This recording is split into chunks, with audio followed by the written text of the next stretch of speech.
आप सब? I hope आप बहुत बढ़िया होंगे। तो चलिए अपने चैप्टर को आगे बढ़ाते हैं। अभी तक हमने क्या चीज़ देखा, हम ग्रीन रेवोल्यूशन के बारे में पढ़ते हुए आ रहे थे, तो उसी चीज़ को मुझे कंटिन्यू करना है।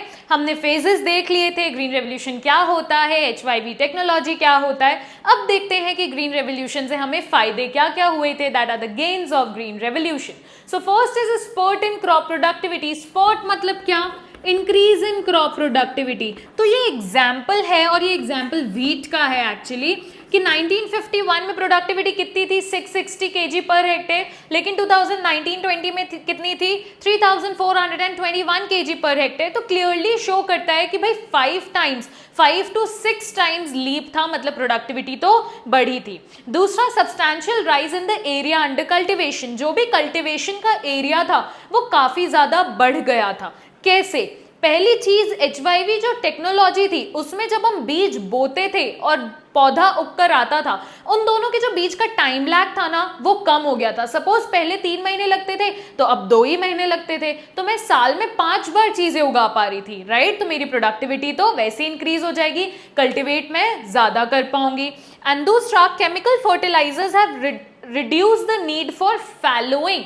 फैलोइंग का मतलब क्या होता है? आपके लिए बहुत नया टर्म होगा कि जब बहुत ज़्यादा हम कोई भी क्रॉप उगा देते हैं ना अपनी लैंड पर, तो लैंड इनफर्टाइल हो जाता है। तो उस लैंड को ना खाली अकेले छोड़ना पड़ता है कि भाई थोड़ी देर अकेले छोड़ दो। जैसे आपका मूड खराब हो जाता है तो आप क्या करते हो? मेरे को भाई अकेला छोड़ दो, मैं बढ़िया हो जाऊंगा फिर, राइट? वैसे ही लैंड जब बहुत ओवरबर्डन्ड हो जाती है ना, वो इनफर्टाइल हो जाती है, तो उसको खाली छोड़ना पड़ता है। लेकिन अब एडवांसमेंट आ गया था, केमिकल फर्टिलाइजर्स आ गए थे, तो क्या हो गया था? फैलोइंग की नीड नहीं थी, हमें लैंड को खाली छोड़ने की नीड नहीं पड़ती थी, तो हम कल्टीवेशन ज्यादा कर पाते थे, ज्यादा टाइम्स कर पाते थे, मल्टीपल क्रॉपिंग्स उगा पाते थे, क्योंकि हमारे पास फर्टिलाइजर्स थे, पेस्टिसाइड्स थे। ओके, नेक्स्ट क्या है? Shift from subsistence farming to commercial farming. ये तो हमको खुद पता है। सब्सिस्टेंस मतलब क्या होता था? हम अपने लिए ग्रो करते थे। कॉमर्शियल फार्मिंग मतलब बेचकर पैसा कमा पाना। सो प्रोडक्टिविटी इंक्रीज हुई, जिससे कि मार्केटेबल सरप्लस इंक्रीज हुआ। मार्केटेबल सरप्लस मतलब क्या? कि फार्मर्स जो उगा रहे हैं, ग्रेन्स ग्रो कर रहे हैं, अपना कंजम्पशन करने के बाद भी उनके पास काफी ज्यादा ग्रेन्स बचते थे, जिसको वो बेच देते थे, जिससे उनको पैसा मिलता था। And change in the farmers outlook. सिर्फ और सिर्फ अब सबसिस्टेंस फार्मिंग नहीं रह गई थी, अब वो कॉमर्शियल वेंचर भी बन गया था। फार्मर्स न्यू कि अब भाई कैसे पैसा हम कमा सकते हैं और अपनी लिविंग बहुत अच्छे से इस चीज में चला सकते हैं। लास्ट एडवांटेज क्या है? Self sufficiency in food grain production and buffer stock. Buffer stock कुछ बच्चों को पता होगा, कुछ बच्चों को नहीं पता होगा। आइए समझते हैं। देखिए, प्रोडक्टिविटी बढ़ी, ग्रेन ज्यादा हुए, जिसकी वजह से क्या हो गया? सप्लाई ज्यादा हो गई, प्राइसेस हमारे कम हो गए। प्राइसेस कम होने की वजह से even poorer sections of the society could afford. और फिर भाई सरप्लस जब चीजें होने लगती है ना, तो गवर्नमेंट एक स्टॉक मेंटेन करती है, उसको हम बोलते हैं बफर स्टॉक।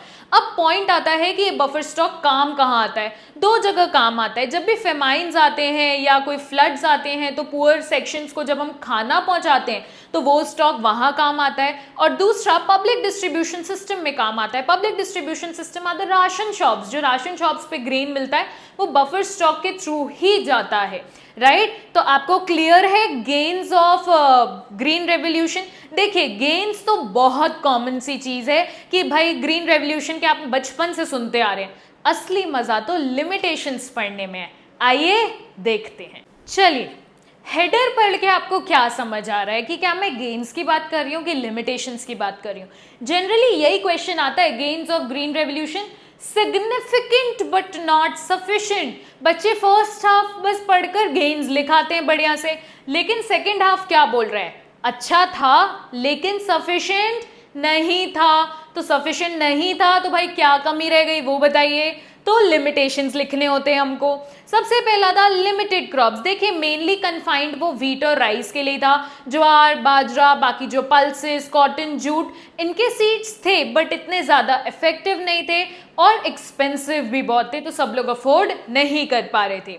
पंजाब, हरियाणा, तमिलनाडु, इन सब में तो आपका क्या था, रिमार्केबल इम्पैक्ट था, लेकिन यूपी, बिहार, एमपी, ओडिशा, यहाँ पर बहुत इनसिग्निफिकेंट था, राइट। देखिए इन सारी जगहों पे तो वैसे ही एग्रीकल्चर अच्छा है, तो वहाँ पे चीज़ें और प्रमोट होंगी, लेकिन असली सक्सेस तो तब है ना जहाँ चीज़ें नहीं हो और वहाँ तक हम पहुँचा पाएँ, right. Next point, limited farming population. देखिए फार्मिंग पॉपुलेशन दो कैटेगराइजेशन कर देती हूँ, एक रिच फार्मर्स और एक small and marginal farmers. Small and marginal farmers का जो पोर्शन है, प्रोपोर्शन है, वो बड़ा है, रिच फार्मर्स का कम है। तो क्या हुआ, HYV सीड्स एक्सपेंसिव थे तो इन लोग ज़्यादा अफोर्ड नहीं कर पाए, लेकिन जो रिच फार्मर्स थे वो तो बढ़िया तरीके से अफोर्ड कर पाए, उन्होंने काम किया। तो जब हम ओवरऑल इम्पैक्ट देखते हैं ना ग्रीन रेवोल्यूशन का और HYV सीड्स का, तो पॉजिटिव ही निकल कर आता है। लेकिन जब हम डेप्थ स्टडी करते हैं और देखते हैं कि भाई ये इम्पैक्ट तो सिर्फ एक लिमिटेड पॉपुलेशन की वजह से आया है, लेकिन मुझे तो सबको कवर करना है ना, क्योंकि हम फर्स्ट जैसे पढ़ते आ रहे हैं, हमको इंक्लूसिव ग्रोथ चाहिए, हमको ग्रोथ चाहिए लेकिन सोशल जस्टिस के साथ चाहिए कि पुअर लोगों को भी हम ऊपर बढ़ाएं।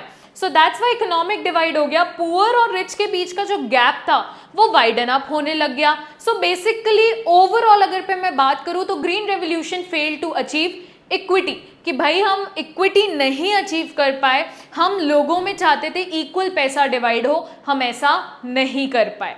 क्लियर है आपको ग्रीन रेवोल्यूशन? सो यहां पर ग्रीन रेवोल्यूशन का टॉपिक कंप्लीट होता है। हम मूव ऑन करेंगे नए टॉपिक के साथ, that is agricultural subsidies.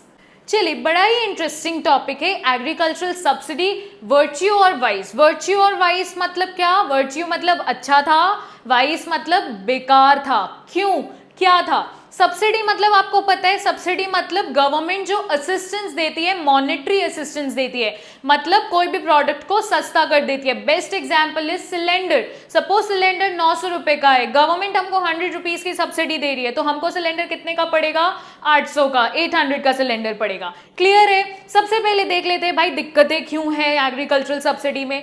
Huge burden on government finances. भाई गवर्नमेंट के ऊपर वैसे ही इतना लोड है, टेक्नोलॉजी अपग्रेड करनी है, रिसोर्सेज पहुंचाने हैं, स्कार्स रिसोर्सेज हैं, वैसे ही बहुत बर्डन है, तो फाइनेंसेस का और बर्डन हो जाएगा। क्योंकि देखिए वो असिस्टेंस दे रही है, तो जो जिसका सिलेंडर है वो तो 900 में ही बेचेगा ना, उसको 100 रुपए गवर्नमेंट से मिल रहे हैं, 800 रुपए मुझसे मिल रहे हैं। ऐसा तो नहीं है कि जो बेचने वाला है वही 800 रुपए का बेच रहा है, तो अल्टीमेटली 100 रुपए का खर्चा जो है, 100 रुपीज का जो एक्सपेंस है, वो तो गवर्नमेंट बियर कर रही है ना।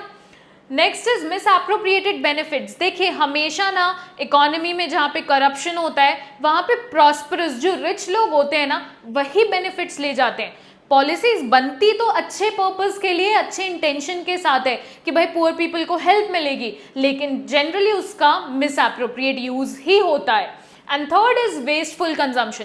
जब हमको लगता है ना चीजें सस्ती मिल रही है तो उसका यूज करो बिल्कुल। जैसे फॉर एग्जाम्पल पानी आज फ्री में, water is getting free, right, हमको पानी फ्री में मिल रहा है, हम बिल्कुल एकदम ही यूज करे जा रहे हैं, हमको कोई केयर नहीं है उस चीज की। लेकिन वही चार्जेबल हो जाएगा, महंगा हो जाएगा, हम बिल्कुल ध्यान से यूज करने लगेंगे। तो क्या होता है ना, कोई भी चीज सस्ती हो जाती है, अरे करो ना यूज इस चीज का, तो हम अपने रिसोर्सेज को ही अल्टीमेटली वेस्ट कर रहे हैं, राइट। चलिए अब नुकसान देख लिए, कुछ फायदे भी देख लेते हैं।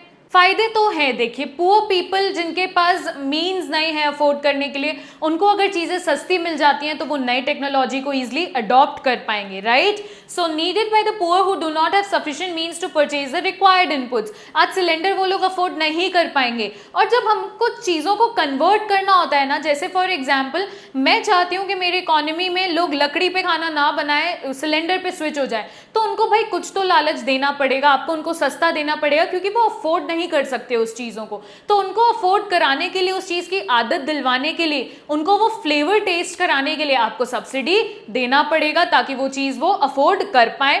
The gap between rich and poor might be more, कि भाई पुअर तो क्योंकि अफोर्ड कर ही लेगा एट एनी कॉस्ट, पुअर ही नहीं कर पाएगा तो वो नीचे रह जाएगा, तो गैप उनका बढ़ जाएगा। तो बेसिकली नीड क्या है इस चीज की, नीड ऑफ द आर क्या है? Not to lower the subsidies, subsidies को कम मत करिए, लेकिन आप क्या करिए, डायरेक्शन देखिए कि सब्सिडी जो जा रही है वो सच में इंटेंडेड बेनिफिशियरीज की तरफ जा रही है कि नहीं। इंटेंडेड बेनिफिशियरीज मतलब जिनको सच में उस चीज की नीड है, उन तक पहुंच रही है कि नहीं, कि वो मिस एप्रोप्रिएट लोग उसका बेनिफिट उठा रहे हैं।